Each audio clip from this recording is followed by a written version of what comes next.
দিনে দুপুরে আমেরিকা ভেনেজুয়েলার প্রেসিডেন্ট এবং তার স্ত্রীকে তুলে নিয়ে যায়, কারণ ভেনেজুয়েলার মাটির নিচে 303 বিলিয়ন ব্যারেলের তেলের মজুদ পাওয়া গেছে। ওই তেল আমেরিকার লাগবে। আমেরিকা বর্তমান পৃথিবীতে সুপার পাওয়ার সর্বোচ্চ শক্তিশালী দেশ। এই জন্য আমেরিকা দাদাগিরি করবে এমনটা সারা জীবন হবে না। তার কারণ সবচাইতে শক্তিশালী মানুষটাকেও একদিন মৃত্যুবরণ করা লাগে।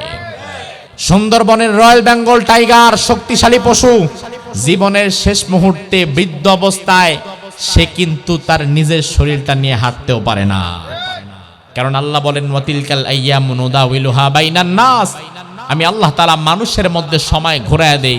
ও যুব সমাজ, তোমার জন্ম হয়েছে আরেকজনের মেয়ের পেছনে লাইন ধরার জন্য না, তোমার জন্ম হয়েছে ফেসবুক, ইউটিউবের আর টিকটকের রিলস দেখার জন্য না, তোমার জন্ম হয়েছে সমাজ বিপ্লবের জন্য। তুমি নয়া জামানার নতুন মুয়াজ্জিনের মতো দাঁড়িয়ে যাও, তুমি খালিদ বিন ওয়ালিদের মতো দাঁড়িয়ে যাও, তারিক বিন জিয়াদের মতো দাঁড়িয়ে যাও, ওসমান হাদির মতো দাঁড়িয়ে যাও। সমাজ থেকে আধিপত্যবাদ এবং জুলুমবাদের কবর দেওয়ার জন্য তোমাকে দাঁড়াতে হবে।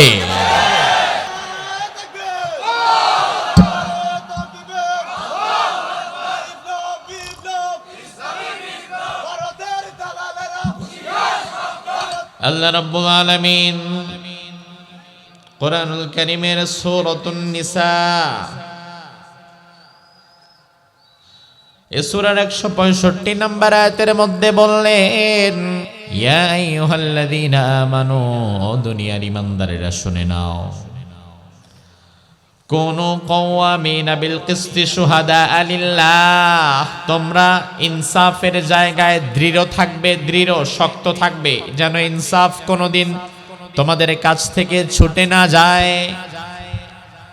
ওয়ালাউ আলা আনফুসিকুম আওয়াল ওয়ালিদাইনি ওয়াল আকরাবিন, ইনসাফ করতে গিয়ে যদি কোনোদিন দেখা যায় ইনসাফ করতে গিয়া বিচারটা তোমার মা বাবার বিরুদ্ধে চলে গেছে, প্রয়োজনে মা বাবার বিরুদ্ধে গিয়েও তুমি ইনসাফের পক্ষে দাঁড়াবা।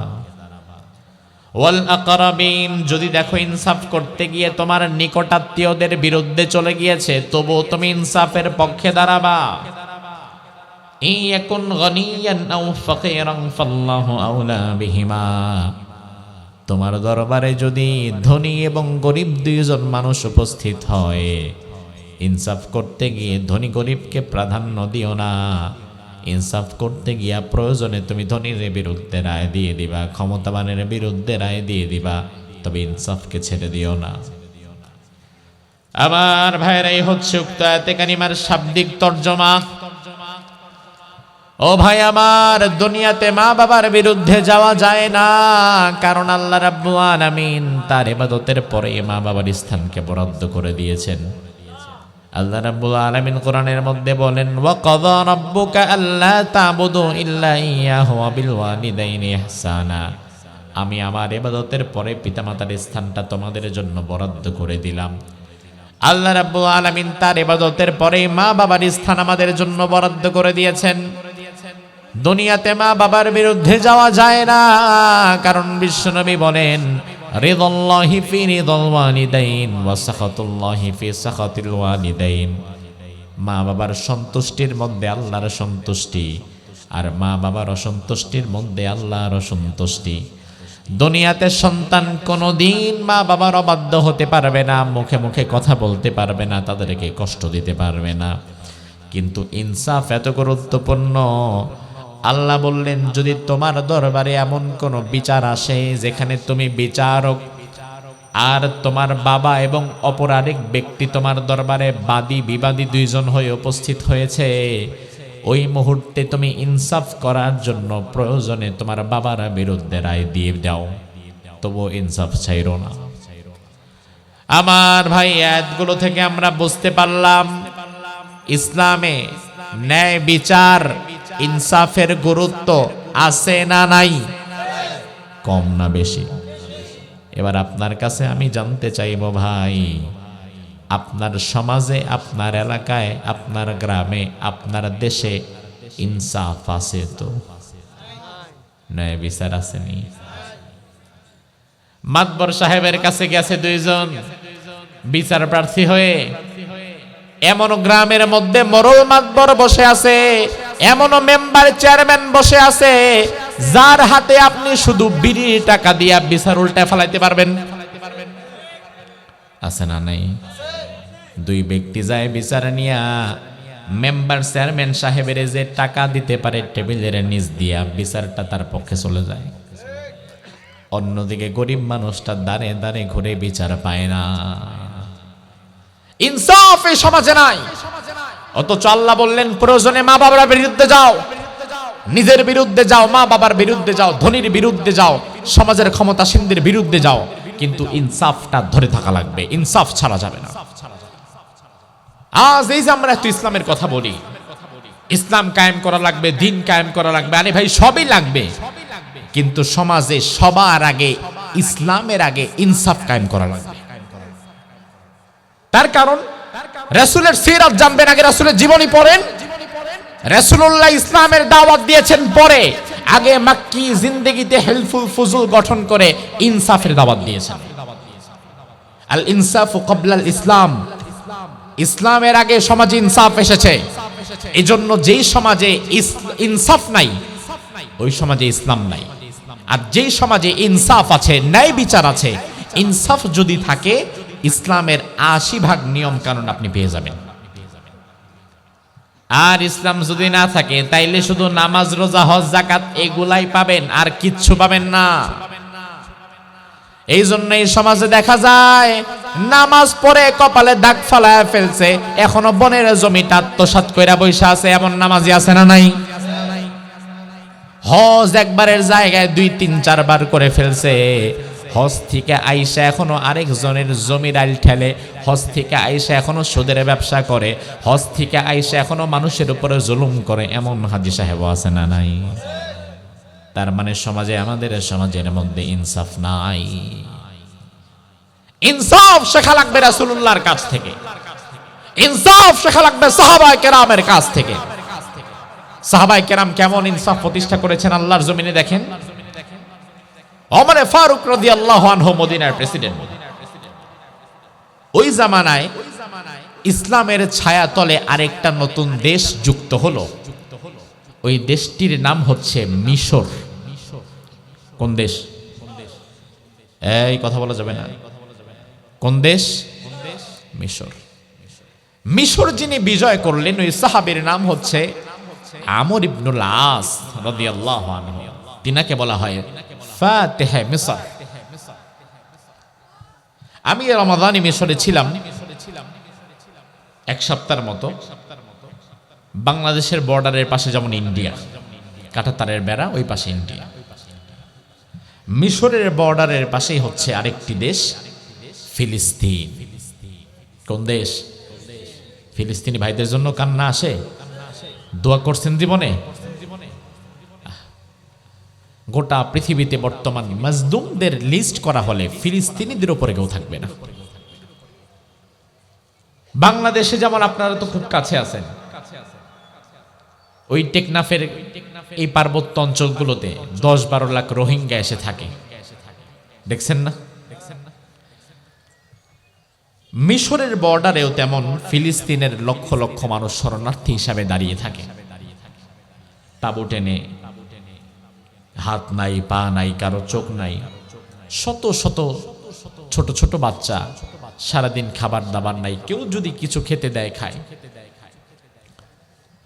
তাদের সেখানে আমাদের কিছু কাজ ছিল, এজন্য মিশরে গেলাম। ওই মিশর যখন বিজয় হলো খ্রিস্টানদের কাছ থেকে, যে সাহাবী বিজয় করলেন আমর ইবনুল আস, ওমর ফারুক রাদিয়াল্লাহু আনহু আমর ইবনুল আস রাদিয়াল্লাহু আনহুকে মিশরের শাসনকর্তা বানালেন, যে তুমি মিশরটা দেখো, আর আমি তো প্রেসিডেন্ট, আমি মদিনা থেকে রাজধানীতে কন্ট্রোল করব। আমার ভাই আমর ইবনুল আস রাদিয়াল্লাহু আনহুর একজন ছেলে, যুবক মানুষ, যৌবনের তাড়নায় যুবকরা কত ধরনের ভুল করে। আমর ইবনুল আস রাদিয়াল্লাহু আনহুর ছেলে একদিন ঘোর প্রতিযোগিতায় অংশগ্রহণ করলেন আরেক ব্যক্তির সাথে। ২ জন মিলে ঘোড়া চালায়া দেখবেন কে আগে যেতে পারে। যার সাথে প্রতিযোগিতায় অংশগ্রহণ করলেন ওই ছেলেটি ছিল কিবতি বংশের একজন লোক। কিবতি বংশ মানে ফেরাউনের বংশ। এবার ওমর ফারুক রাদিয়াল্লাহু আমর ইবনুল আস রাদিয়াল্লাহু আনহুর ছেলে এবং ফেরাউনের বংশের ওই ছেলেটা ঘোর প্রতিযোগিতায় অংশগ্রহণ করার পরে কোন এক কারণে আমর ইবনুল আসের ছেলেটা হেরে গেল, আগে যেতে পারল না। উপস্থিত হাজারো মানুষের সামনে এবার আমর ইবনুল আসের ছেলে, যেহেতু শাসনকর্তার ছেলে, মিশরের গভর্নরের ছেলে, পাওয়ার আছে, শক্তি আছে শরীরের মধ্যে, ওই কিপ্তি বংশের ছেলেটারে ধইরা নামায়া পিঠের মধ্যে ইচ্ছা মতো চাবুকের বাড়ি দেয়া শুরু করছে যে আমি কেন আগে যাইতে পারলাম না, তুই কেন আগে চলে গেলি। প্রতিযোগিতায় হার জিত আছে, কিন্তু সে কেন হেরেছে এই জন্য সে বিপরীত পক্ষকে মানা শুরু করছে। ওই কিপ্তি বংশের যুবক ছেলেটি সে চিন্তা করলো, আমার যেহেতু তুমি সবার সামনে মারছো, আর আমি শুনেছি অর্ধ পৃথিবীর বাদশা ওমর নাকি ন্যায় বিচার করে, আমি দুনিয়ার কোথাও যদি ন্যায় বিচার না পাই, ইনসাফ না পাই, আমি তার কাছে চলে যাব, দেখি সে সত্যি ন্যায় বিচার করে কিনা। আমার ভাই বলেন তো, ওমর কি ন্যায় বিচার করতে পারবে? সত্যি পারবে? কারণ ওমর ন্যায় বিচার শিখেছে যার কাছ থেকে, তিনি মুহাম্মদুর রাসূলুল্লাহ। ওমর এমন ব্যক্তি থেকে ন্যায় বিচার শিখেছে যে ব্যক্তি সারা জীবন কোনোদিন অন্যায়ের সাথে আপোষ করে নাই, ইনসাফের পক্ষে ছিলেন, ঠিক কিনা? ওমর ফারুক রাদিয়াল্লাহু আনহুর কাছে কিপ্তি বংশের এই লোকটি চলে গেছে, এই যুবকটি চলে গেছে। গিয়ে এবার ওমর ফারুক রাদিয়াল্লাহু আনহুকে বললেন, আমিরুল মুমিনিন, আমি মিশর থেকে এসেছি, আমি কিপ্তি বংশের একজন যুবক, আমার বংশ আর ফেরাউনের বংশ এক, আমি খ্রিস্টান ধর্মের মানুষ। তবে আমি আজ জানতে চাই, আমি যদি কিপ্তি বংশের হয়ে ফেরাউনের বংশের একজন খ্রিস্টান হয়ে থাকি, আপনি মুসলমান হিসাবে আমার জন্য কি ন্যায় বিচার করতে পারবেন নাকি? ওমর বলল, ইসলাম যদি কোনো জমিনে প্রতিষ্ঠা হয়ে যায়, ওই জমিনে কে কোন বংশের, কে কোন ধর্মের, কে কোন দলের, এটা ইসলাম দেখবে না। অপরাধ করবে যে শাস্তিও পাবে সে। বলো তোমার কি দরকার, কি ইনসাফ চাও তুমি বলো?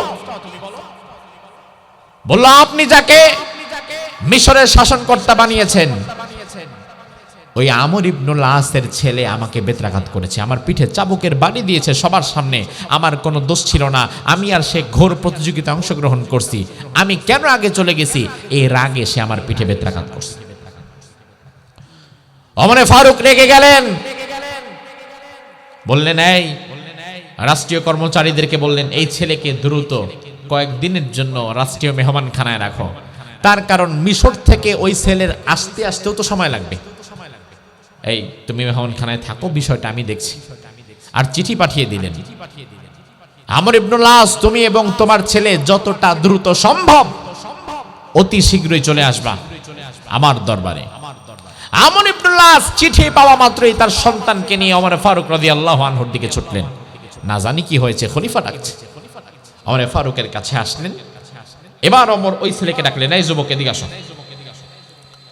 এবার দুইজনকে মুখোমুখি দাঁড় করালেন। দাঁড় করায় বললেন, এই আমর ইবনুল আসের ছেলে, তুমি কি এই যুবককে চেনো? বলে, হ্যাঁ চিনি। তুমি তাকে বেত্রাঘাত করেছো, তার পিঠে চাবুকের বাড়ি দিয়েছো?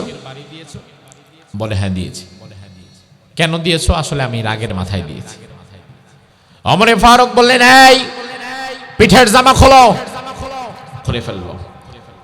আর ওই খ্রিস্টান যুবকের হাতে চাবুক দিয়ে ওমর ফারুক বললেন, তোমার পিঠে যতগুলো বাড়ি দিয়েছে, এই মুহূর্তে তুমিও তোমার সর্বোচ্চ শক্তি দিয়ে এই যুবকের পিঠে ততগুলো বাড়ি দাও। সুবহানাল্লাহ বলবেন না? আমর ইবনুল আসের ছেলের পিঠে কষিয়ে বেত্রাঘাত করা হচ্ছে। শাস্তি শেষ।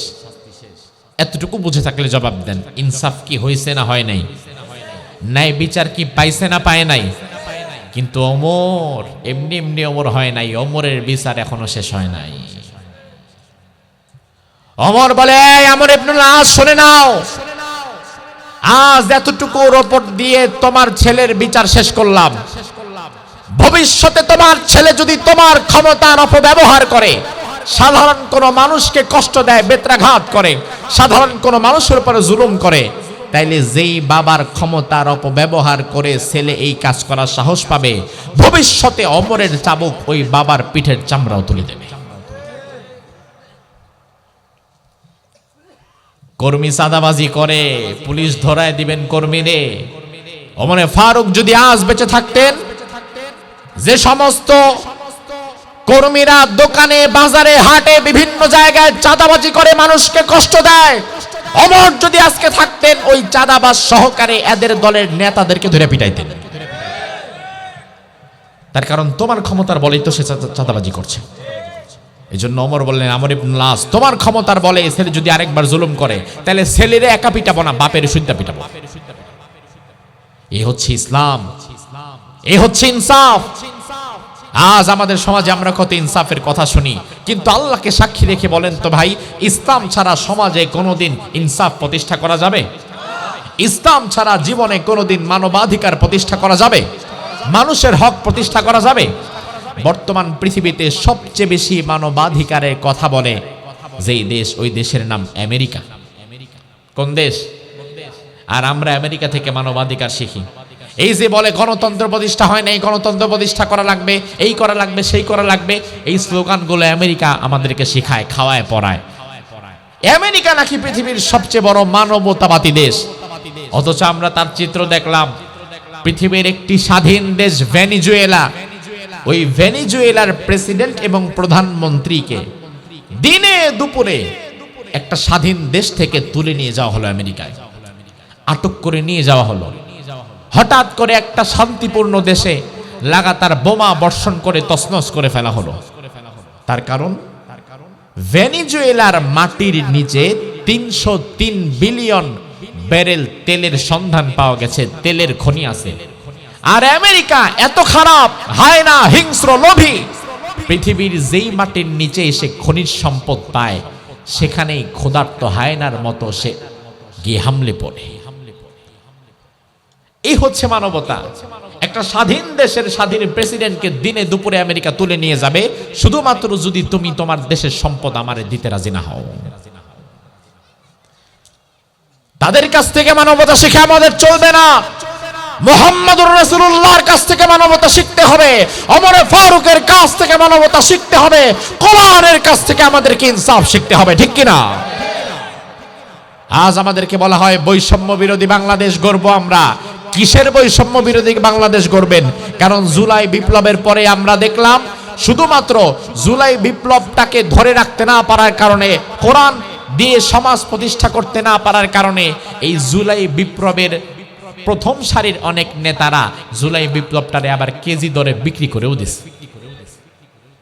ইনসাফ প্রতিষ্ঠা করতে পারে নাই, বৈষম্য তারা দূর করতে পারে নাই। এজন্য আল্লাহ রাব্বুল আলামিন কোরআনের মধ্যে বললেন, ও ঈমানদার, ইনসাফ প্রতিষ্ঠা করবা, ন্যায় বিচার করবা।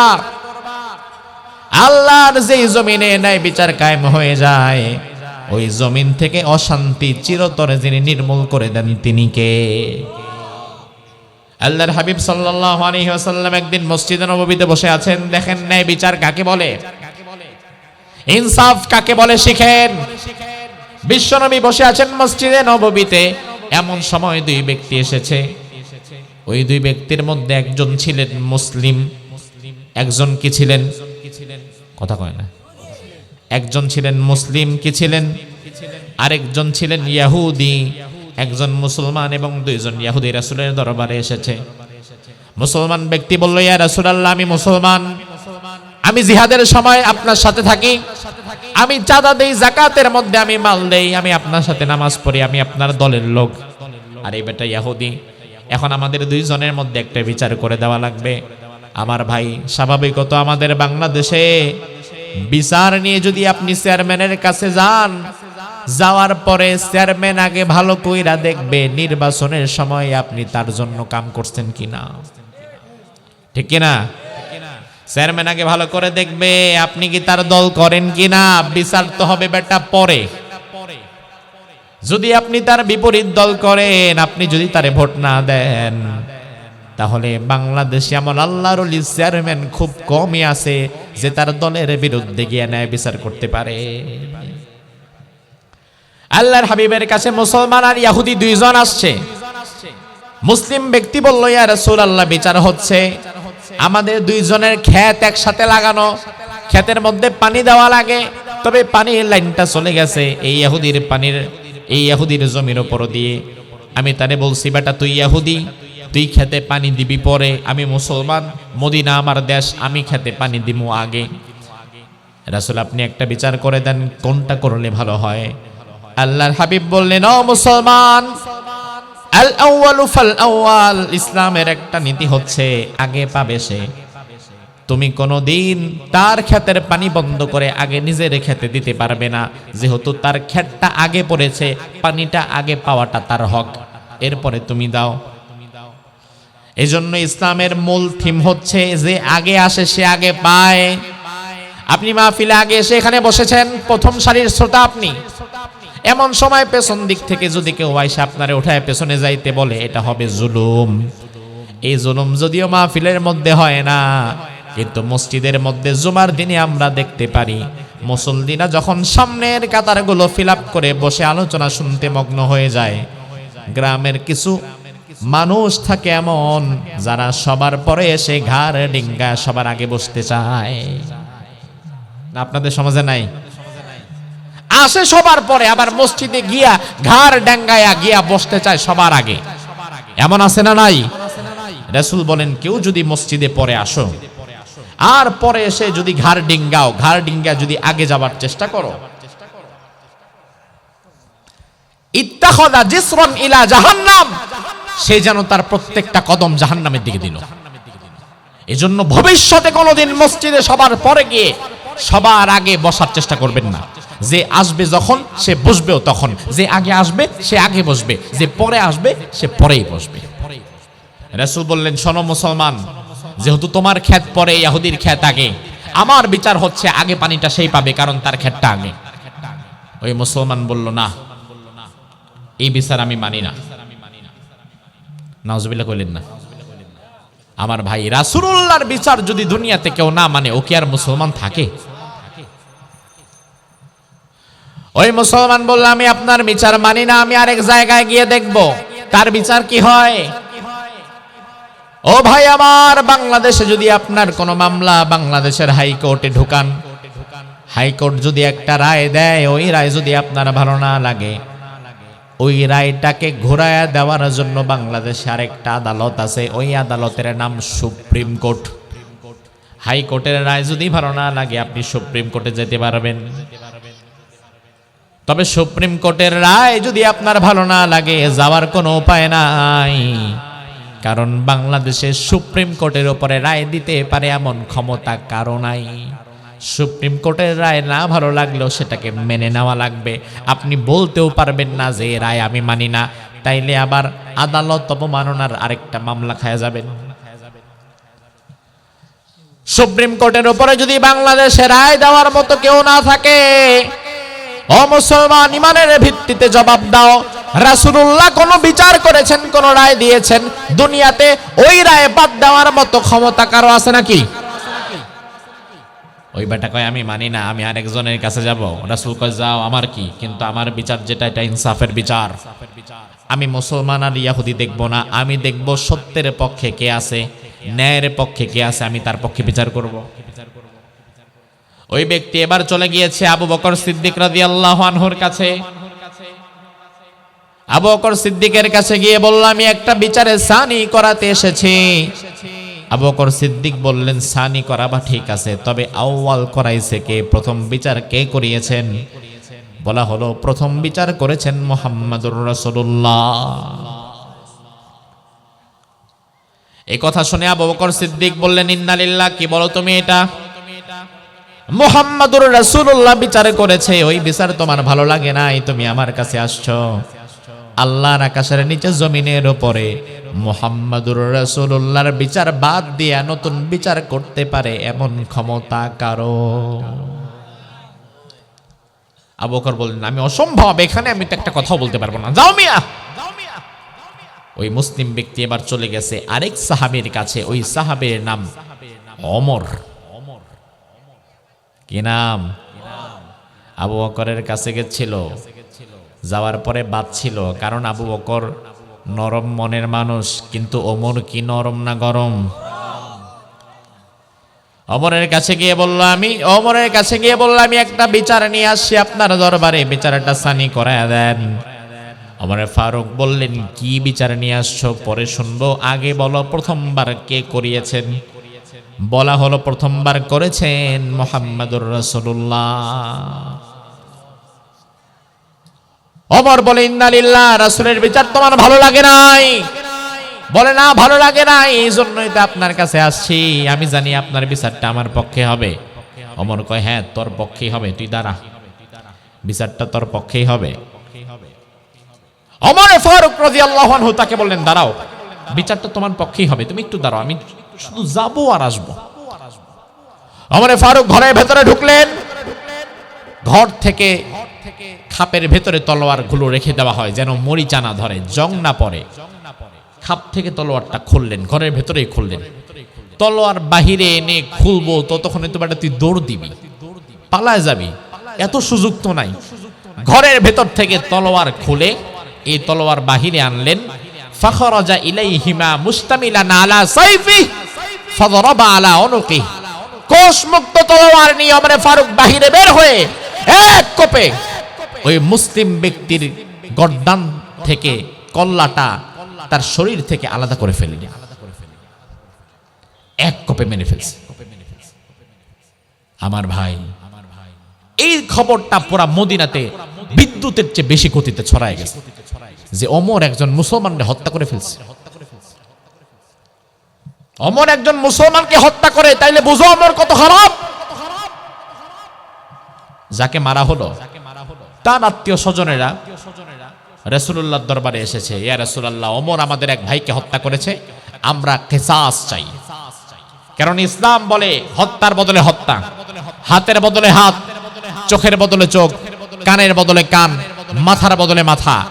আপনাকে যেভাবে আঘাত করা হবে ঠিক অনুরূপ ভাবে ওই আঘাতটা ফিরিয়ে দিতে হবে। এটার নাম হচ্ছে কিসাস। এটার নাম কি? এটার নাম কি? আজ আমাদের সমাজে তো কিসাস নাই। কিসাস শুনলে আপনাদের খারাপ লাগবে, হ্যাঁ, হত্যার বদলে হত্যা। জি, আল্লাহ কোরআনের মধ্যে বলেন, তোমাদের জমিনের উপরে কেউ যদি কাউকে অন্যায়ভাবে হত্যা করে, বিনিময়ে তাকে একই রকম পদ্ধতিতে হত্যা করা হবে, কোনো মাফ নাই, কোনো ছাড় নাই।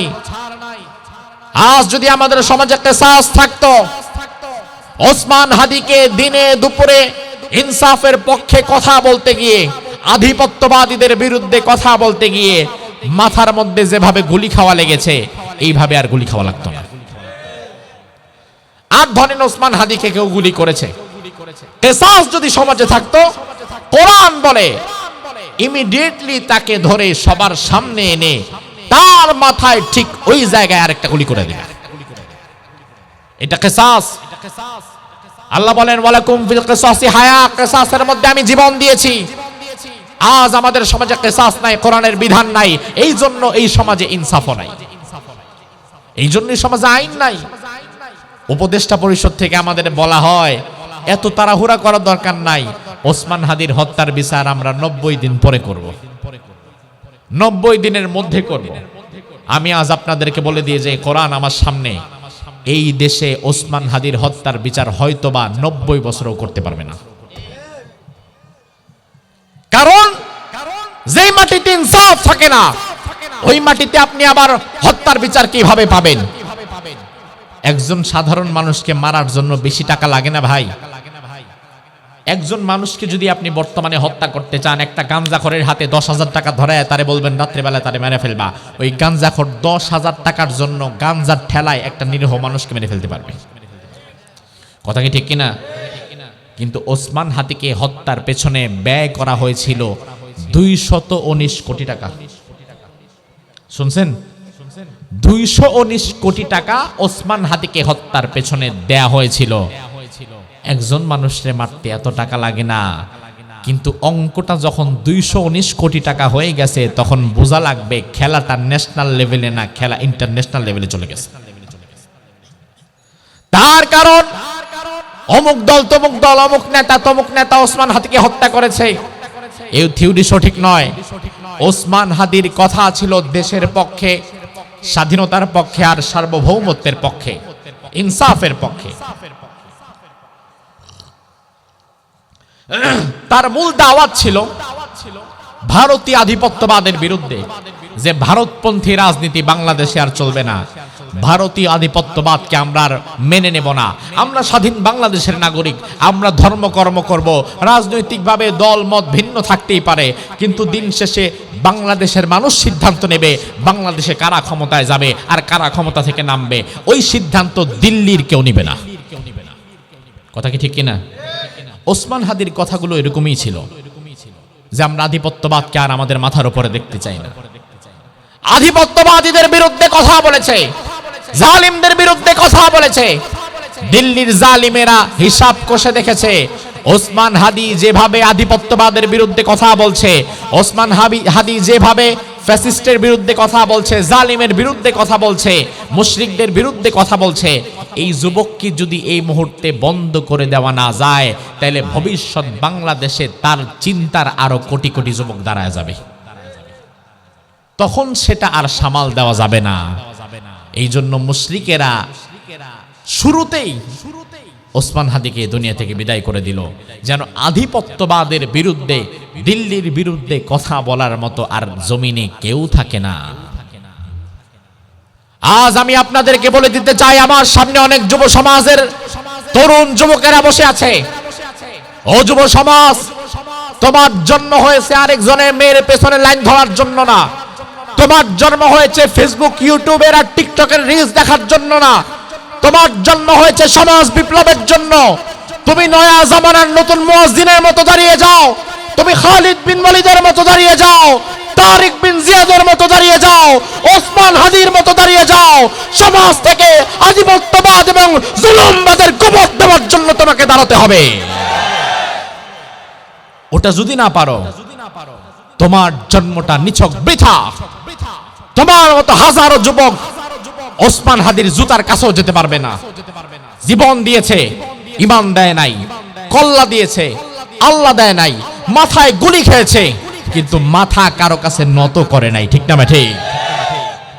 এই পৃথিবী থেকে ইনশাআল্লাহ আধিপত্যবাদ দূর হবে, এই পৃথিবী থেকে ইনশাআল্লাহ জুলুমবাদ দূর হবে। আপনি দেখেন, বর্তমান পৃথিবীতে যারা মানবতার কথা বলে তারাই সবচেয়ে বড় ডাকাত, তারাই সবচেয়ে বড় সন্ত্রাসী।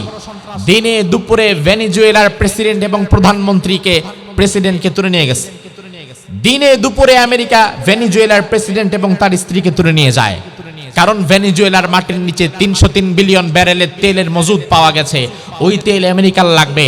আমেরিকার যদি ওই তেল দেওয়া না হয়, সবচেয়ে বড় সাম্রাজ্যবাদ এবং আধিপত্যবাদ যে দুটো দেশ কায়েম করে রেখেছে, এর মধ্যে একটা হচ্ছে আমেরিকা, আরেকটা হচ্ছে পার্শ্ববর্তী দেশ ইন্ডিয়া। এই দুটো দেশ পৃথিবীর উপরে আধিপত্যবাদ এবং জুলুমবাদ কায়েম করে রেখেছে।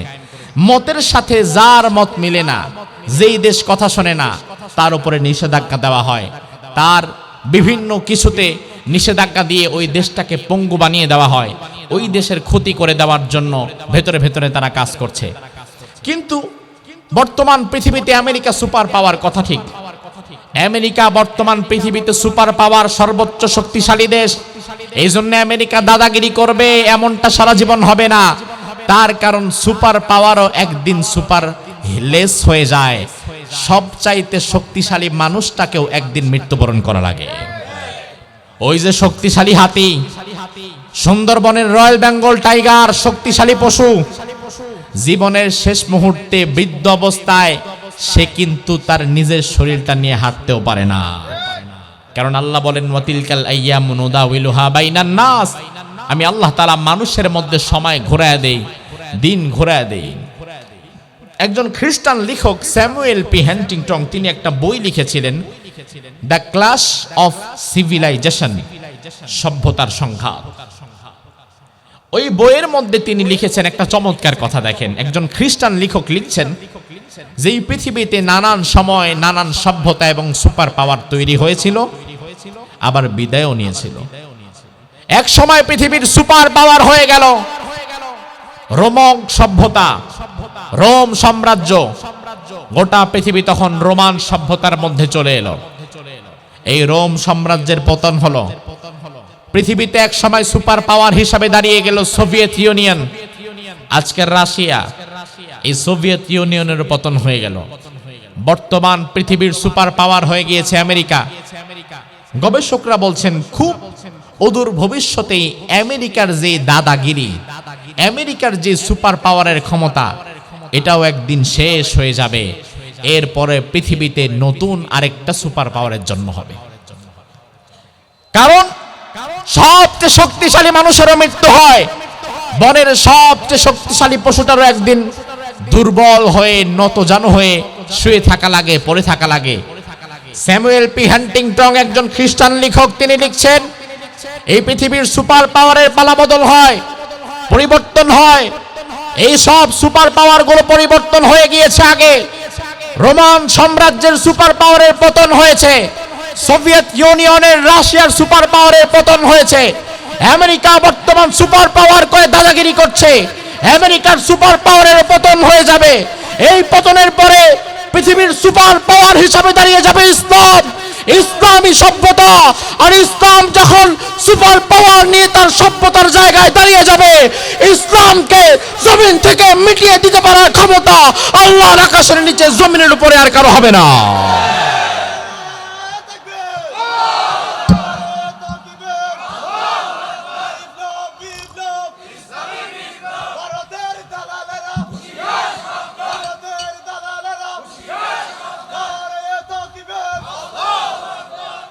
সেই দিনটির অপেক্ষায় আমরা আছি, যেই দিনে এই জমিনে ইনসাফ প্রতিষ্ঠা পাবে। আজ সমাজে মানবতা নাই, মানবাধিকার নাই, ইনসাফ নাই। ইনসাফ যদি শিখতে হয় মুহাম্মদুর রাসূলুল্লাহর সিরাত থেকে ইনসাফ শেখার দরকার আছে না নাই? রাসূলের দরবারে চলে গিয়েছে, রাসূল যে বিচার করেছে বিচার ভালো লাগে নাই। ওমরের কাছে যখন গেছে, ওমর এক কোপে তার বিচার করে দিয়েছে। এবার ওমরকে ধরা হলো, রাসূলের দরবারে নিয়ে আসা হলো যে ওমরের কিসাস চাই, কিসাস, ওমরকেও আমরা মেরে ফেলবো, কারণ ওমর একজন মুসলমানকে হত্যা করেছে। আল্লাহর হাবিব বললেন, লা আযুন্নু আন্না ওমর কাতালা মুসলিমান, আমি তো ভাবতেই পারলাম না আমার ওমর একজন মুসলমানকে হত্যা করেছে। বিশ্বনবী ওমরকে বললেন, ওমর তুমি মুসলমানকে হত্যা করেছো, অথচ আমি তোমারে আল্লাহর দরবারে দোয়া করে, তোমার জন্য দোয়া করে চেয়ে তোমারে আমি ইসলামের পথে আনছিলাম। ওমর, আজকে তুমি এমন একটা কাজ করে ফেলেছো যেখানে আর তোমারে বাঁচাবার কোনো ক্ষমতা আমার নাই, কারণ ইসলামের বিচার সবার জন্যই সমান। বাংলাদেশের বিচার কি সবার জন্য সমান?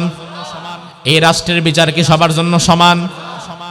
এই রাষ্ট্রে দেখা যায় গরিব একজন রিকশাওয়ালা যদি আপনাদের নারিজ বুনিয়া বাজারে দাঁড়ায় মদ খায়, আর তারে যদি প্রশাসনের লোক হাতে নাতে ধরে, তাইলে ডাইরেক্ট ধইরা থানায় নিয়ে যাবে।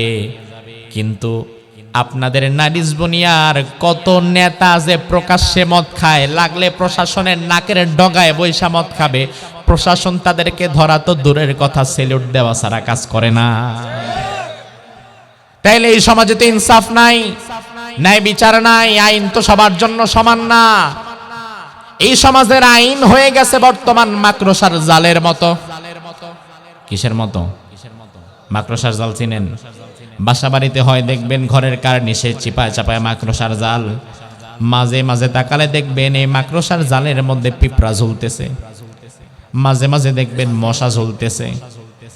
মাছি যদি ছোট হয়, দুর্বল হয়, তাইলে অনেক সময় মাছিও আটকায়। আমার ভাই হয়তো পিঁপড়াটা দৌড়ায় চলে যেতে চাইছিল, কিন্তু জালের মধ্যে পড়ে আর বের হইতে পারে নাই, পাটা আটকে গেছে।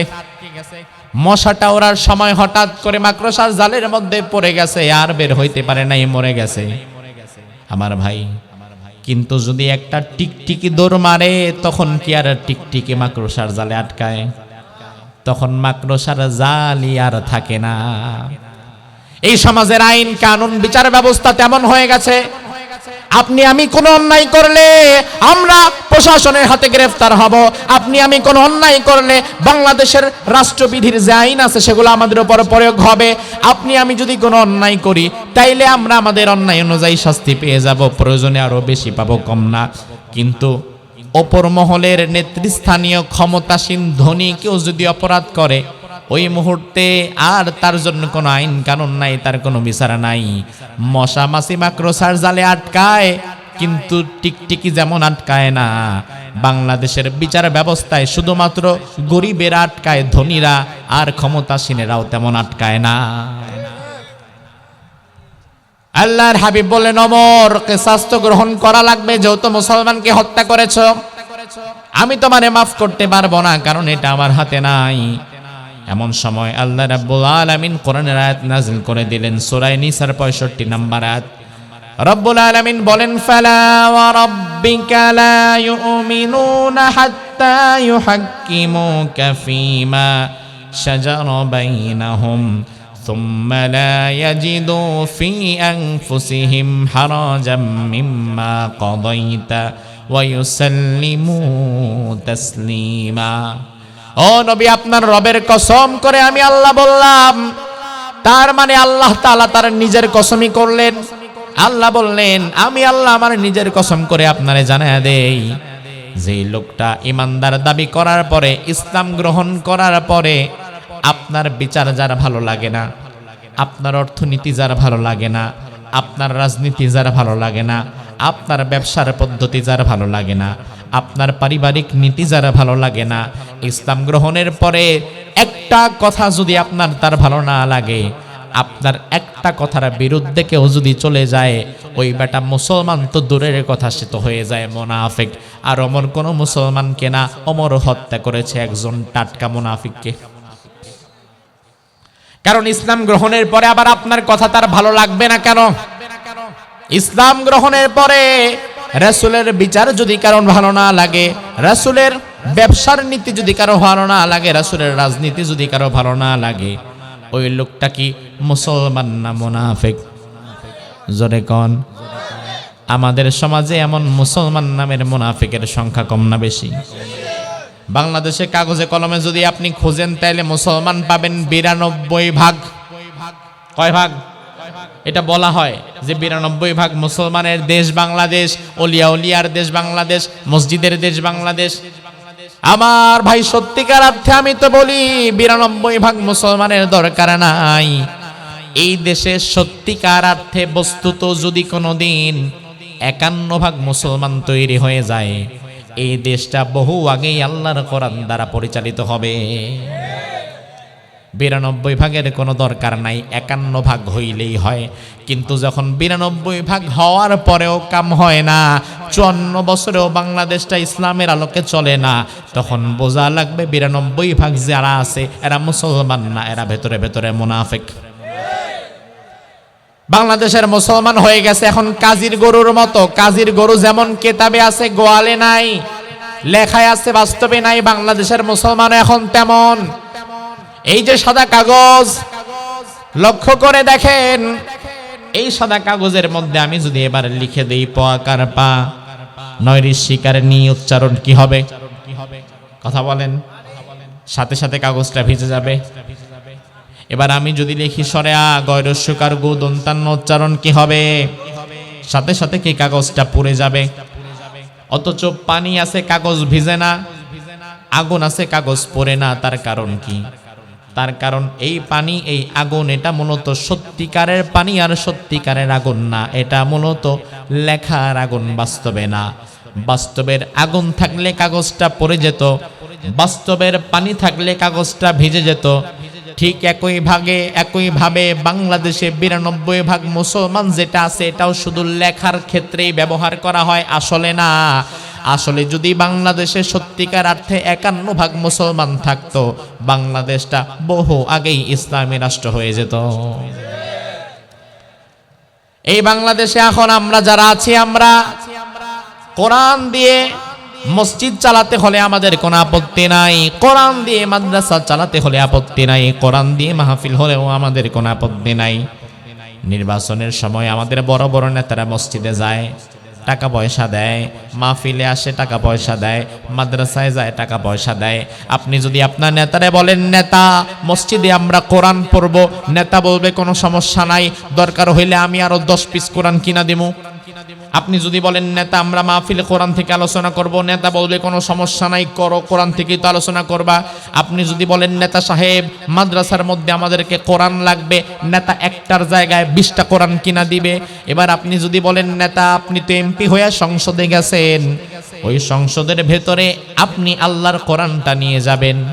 ওই সংসদ অধিবেশনে আপনি দাঁড়ায় বলবেন, মাননীয় স্পিকার, 54 বছরের বাংলাদেশে ইনসাফ প্রতিষ্ঠা হয় নাই, ন্যায় বিচার প্রতিষ্ঠা হয় নাই। আগামীর বাংলাদেশে মুসলমান হিসাবে আমরা সব দল কোরআনের ন্যায় বিচার প্রতিষ্ঠা করতে চাই, কোরআনের ইনসাফ প্রতিষ্ঠা করতে চাই। আপনার নেতা মসজিদে 20টা কোরআন দিবে, মাহফিলে এসে কোরআনের পক্ষে কথা বলবে, মাদ্রাসায় 50টা কোরআন কিনা দিতে রাজি হবে, কিন্তু সংসদের ভিতরে একটা কোরআন নিয়ে যাইতেও রাজি হবে না। কারণ তোমার নেতা ভালো করেই জানে মাহফিলে এসে কোরআনের বিরুদ্ধে, কোরআনের পক্ষে কথা বললে লস নাই, মসজিদে গিয়ে 20টা কোরআন দিয়ে দিলে লস নাই, মাদ্রাসায় 50টা কোরআন দিয়ে দিলে লস নাই। কিন্তু তোমার নেতা ভালো করেই জানে সংসদের ভেতরে যদি একবার কোরআন প্রতিষ্ঠা হয়ে যায়, ইনসাফ যদি প্রতিষ্ঠা হয়ে যায়, তাইলে তোমার নেতার চান্দাবাজি আর ধান্দাবাজি টিকবে না। এই জন্য তারা মসজিদে কোরআন মানবে, মাদ্রাসায় মানবে, তবে মাহফিলেও মানবে, সংসদে না। অথচ আমার আল্লাহ বললেন ইসলামটা সব জায়গায় মানা লাগবে, রাসূলের আদর্শ সমাজের সবখানে বাস্তবায়নের দরকার আছে না নাই? আর ভাই আল্লাহর হাবিব হাদিসের মধ্যে বললেন ইয়াতি আলান নাসি জামান লা ইয়াবকা মিনাল ইসলামি ইল্লা ইসমুহু ওয়া লা ইয়াবকা মিনাল কুরআনি ইল্লা রাসমুহু মাসাজিদুহুম আমিরাতুন ওয়া হিয়া খারাবুম মিনাল হুদা উলামাউহুম শাররুম মিন তাহতি আদিমিস সামাই মিন ইনদিহিম তাখরুজুল ফিতনাতু ওয়া ফীহিম তাউদ। আল্লাহর হাবিব বললেন কিয়ামতের পূর্বে সমাজের একটা আলামত হচ্ছে লা ইয়াবকা মিনাল ইসলামি ইল্লা ইসমুহু, ওই জামানায় সমাজের মধ্যে ইসলাম থাকবে শুধু নামে, তবে কামে না। আমি আপনাদের কাছে জিজ্ঞেস করতে চাই, এমন জামানা কি 1000 বছর পরে আসবে না বর্তমান চলছে? কথা বোঝেন নাই? রাসূল বললেন এমন এক জামানা আসবে ইসলাম থাকবে সমাজে শুধু নামে, কামে না। এখন আমাদের সমাজের মধ্যে তাকালে দেখবেন আমাদের নামের সাথে ইসলাম আছে, সাইফুল ইসলাম, রফিকুল ইসলাম, নুরুল ইসলাম, অমুক ইসলাম, তমুক ইসলাম। পৃথিবীর কোন দেশের মানুষ তার নামের সাথে ইসলাম শব্দটাকে ওইভাবে যুক্ত করে না। স্বাভাবিকত আরব দেশের মানুষ নামের সাথে তার বাবার নাম যুক্ত করে, আব্দুল্লাহ বিন মুহাম্মদ, মুহাম্মদ বিন আব্দুর রহমান, আব্দুর রহমান বিন নাসের, আব্দুর রহমান আস-সুদাইস, তাদের নামগুলো হয় এমন। আর আমরা ইসলামরে এত ভালোবাসি, আমরা আমাদের নামের সাথেও ইসলাম রেখে দেই। তবে বাংলাদেশে দেখা যায় নামের সাথে ইসলাম রাইখা নুরুল ইসলাম, রফিকুল ইসলাম, শফিকুল ইসলাম ইসলামের সাথে নাম রাখে, কিন্তু সারা দিনে 24 ঘন্টা ইসলামের পক্ষে একটা কাজও করে না, এমন মুসলমানও বাংলাদেশে আছে না নাই? নাম রাখে রফিকুল ইসলাম, শফিকুল ইসলাম, নুরুল ইসলাম, অথচ ব্যবসায় তার ইসলাম নাই, ব্যবসায় ঢুকায় সুদ। পরিবারে ইসলাম নাই, পরিবারটা চালায় বেপরদায়। রাজনীতির মধ্যে ইসলাম নাই, রাসূলুল্লাহর আদর্শের ভিত্তিতে সে রাজনীতি করে না। নাম রাখছে মুসলমানের, ইসলামটারের নামের মধ্যে ঢুকাইছে, তবে কামের মধ্যে ঢুকায় নাই। বাংলাদেশে এমন মুসলমানের সংখ্যা কি কম না বেশি? বর্তমান বাংলাদেশের ইসলাম হয়ে গিয়েছে ওই পাখির মতো। স্যার একদিন ক্লাসে যাওয়ার পরে ছাত্রদেরকে বলল, ছাত্ররা পাখির ছবি আঁকা লাগবে, কারা কারা আঁকতে পারবা হাত তুলো, 500 টাকা দেব। একজন ছাত্র হাত তুলে বলল, স্যার আমি পাখির ছবি ভালো আঁকতে পারি, আমি এঁকে দেব। আসো, চকটা হাতের মধ্যে নাও, পাখির ছবি আঁকা শুরু করো। এবার চকটা হাতের মধ্যে নিয়ে পাখির ছবি আঁকা শুরু করছে। শুরুতে যখন আঁকতে গেছে স্যার বলে, এই থামো, কি আঁকবা? কয় স্যার পাখির মাথাটা আঁকি। কয় না, মাথা বাদ দাও। ঠিক আছে, আঁকো। আবার আঁকতে গেছে, স্যার বলে, এই থামো, কি আঁকবা? কয় স্যার পাখির ডানা 2টা আঁকি। স্যার বলে, না বাদ দাও, ডানা আঁকা লাগবে না, বাকিটা আঁকো। ছাত্র আবার আঁকতে গেছে, স্যার বলে, থামো, এখন কি আঁকতেছো? কয় স্যার পাখির পা 2টা আঁকি। কয় দরকার নাই, পা 2টা বাদ দাও, বাকিটা আঁকো। ছাত্র আবার আঁকতে গেছে, স্যার বলে, কি আঁকতেছো? কয় স্যার পেটটা আঁকি পাখির। কয় না, পেটটাও বাদ দাও, বাকিটা আঁকো। ছাত্র এবার বলে, স্যার বাদ দিতে দিতে দিতে দিতে এখন শুধু বাকি আছে লেজ, এটা আঁকবো। হ্যাঁ, পাখি আঁকো। ছাত্র এবার চকটা ফেলে দিয়ে বলে, স্যার বেয়াদবি মাফ করবেন, সব বাদ দিয়া শুধু লেজ রেখে দিছেন, এই লেজের নাম তো স্যার পাখি না। ইসলামের অর্থনীতি, সমাজনীতি, রাজনীতি, পরিবার নীতি, ব্যবসা নীতি সব বাদ দিয়া শুধুমাত্র মসজিদের মধ্যে বসে বসে জিকির করার নামও কিন্তু বাবা ইসলাম না। ওই স্যারকে ছাত্র বলল, স্যার পাখি যদি আমার আঁকা লাগে, পাখির ঠোঁট থেকে নিয়ে লেজের গোড়া পর্যন্ত সব টাকা লাগবে, একটাও বাদ দেওয়া যাবে না। ইসলাম যদি আপনারে মানা লাগে, তাইলে আপনার রান্নাঘর থেকে সংসদ ভবন পর্যন্ত প্রতিটা দেশের প্রতিটা ইঞ্চি জমিন পর্যন্ত ইসলামের মধ্যে চালানো লাগবে। সব বাদ দিয়া শুধু লেজের নাম যেমন পাখি না, সব বাদ দিয়া শুধু নামাজ রোজার নামও ইসলাম না। এখন বাংলাদেশে আমরা ইসলামরে বাদ দিয়ে ফেলেছি ব্যবসা থেকে, ইসলামরে বাদ দিয়ে ফেলেছি রাজনীতি থেকে, ইসলামরে বাদ দিয়ে ফেলেছি পরিবার থেকে, ইসলামরে বাদ দিয়ে ফেলেছি সমাজ থেকে, সব জায়গা থেকে বাদ দিয়া ঢুকাইছি খালি মসজিদে। এতটুকুর নাম তো ভাই ইসলাম না। তাইলে রাসূল যে বললেন এমন জামানা আসবে ইসলাম থাকবে শুধু নামে কামে না, এমন জামানা কি 1000 বছর পরে আসবে না চলছে? আল্লাহর হাবিব 2 নম্বরে বললেন এমন এক জামানা আসবে কোরআন থাকবে শুধু তেলাওয়াতের মধ্যে সীমাবদ্ধ, সমাজের মধ্যে বাস্তবায়িত না। এমন জামানাটাও কিন্তু ভাই বর্তমানে চলছে। বিশ্বনবীর জামানায় এই 30 পারা কোরআনই ছিল, কমও ছিল না বেশিও ছিল না। আজকের জামানায়ও 30 পারা কোরআন আছে, কমও না বেশিও না। বিশ্বনবীর সময় আল্লাহর হাবিব 30 পারা কোরআন দিয়ে রমজানে নামাজ পড়াতেন, রমজানের বাহিরেও নামাজ পড়াতেন। 30 পারা কোরআন দিয়ে মসজিদে নববীতে শুধু রাসূল নামাজই পড়ান নাই, রাসূল আবার যখন সমাজের মধ্যে বসেছেন বিচারও করেছেন 30 পারা কোরআন দিয়ে। রাসূল যখন রাজনীতি করেছেন, রাজনীতিও করেছেন 30 পারা কোরআন দিয়ে। রাসূল যখন ঘরে ঢুকেছেন, স্ত্রীদের সাথে আচার ব্যবহার করেছেন, ওই ব্যবহারগুলোও করেছেন কোরআনের আয়াত অনুযায়ী। তাহলে আল্লাহর হাবিবের জিন্দেগিতে আমরা দেখতে পাই, বিশ্বনবীর সিরাতে আমরা দেখতে পাই, কোরআনকে আল্লাহর হাবিব শুধু এক জায়গায় না, সমাজের সব জায়গায় নিয়ে গিয়েছেন। আজকে আমরা কোরআনকে সমাজের সব জায়গা থেকে বাদ দিয়া শুধুমাত্র গিলাফের মধ্যে পেঁচায়া ঘরের উপরে চাঙ্গি উঠায় রাখছি। এই জন্য এই সমাজের মধ্যে কোনো ইনসাফ নাই, শান্তি নাই, ইনসাফ নাই। রাসূল বললেন 3 নম্বরে এমন একটা জামানা আসবে মসজিদগুলো থাকবে অনেক চাকচিক্যময় সুন্দর, তবে ওই মসজিদের মধ্যে কোনো হেদায়েত থাকবে না। হেদায়েত থাকবে কেমনে? বাংলাদেশে এমনও মসজিদ আছে যে মসজিদের সভাপতি সুদখোর, ক্যাশিয়ার ঘুষখোর, মুতাওয়াল্লি হয়তো বা গাঞ্জাখোর। এই জন্য ইমাম সাহেব ওই মিম্বার থেকে সুদের বিরুদ্ধে, ঘুষের বিরুদ্ধে আর মাদকের বিরুদ্ধে কথাই বলতে পারে না। আছে না নাই? ইমাম যদি হক কথা বলে তাইলে তার চাকরি থাকে না, আর যেখানে হক কথা নাই সেখানে হেদায়েত। আল্লাহর হাবিব সর্বশেষ বললেন এমন এক জামানা আসবে, ওই জামানার মধ্যে এমন কিছু ওলামা তৈরি হবে যে ওলামারা হবে আকাশের নিচে জমিনের উপরে সর্বনিকৃষ্ট। আলেম যদি ভালো হয় তার মর্যাদা অনেক বেড়ে যায়, আর আলেম যদি একবার দুনিয়ার কোন রাজনৈতিক নেতার কাছে বিক্রি হয়ে যায়, ওই আলেম হয়ে যায় সর্বনিকৃষ্ট। বিশ্বনবী বললেন ওই আলেমদের থেকে ফিতনা প্রকাশ পাবে, আবার তাদের দিকেই ফিতনা ফিরে যাবে। বর্তমান বাংলাদেশে এমন আলেম আমরা দেখতে পাই, 1টা 2টা আসন পাওয়ার জন্য এমন মানুষের কাছে গিয়া লাইন ধরে যারা মূলত শরিয়ার নীতিটা, ইসলামের বিধিবিধানগুলো বিশ্বাসী করে না। এজন্য রাসূল বললেন এমন জামানা আসবে যেখানে ইনসাফ থাকবে না। আর ইনসাফ যদি কায়েম করা লাগে তাহলে কোরআন প্রতিষ্ঠা করে রাসূলুল্লাহর আদর্শ বাস্তবায়ন করার দরকার আছে না নাই? আমরা যেন করতে পারি। আল্লাহ সুবহানাহু ওয়া তাআলা তৌফিক দান করুক। আমরা বলি আমিন। হাযা মা ইনদি ওয়াল ইলমু ইনদাল্লাহ আলাইহি তাওয়াক্কালতু ওয়া ইলাইহি উনীব।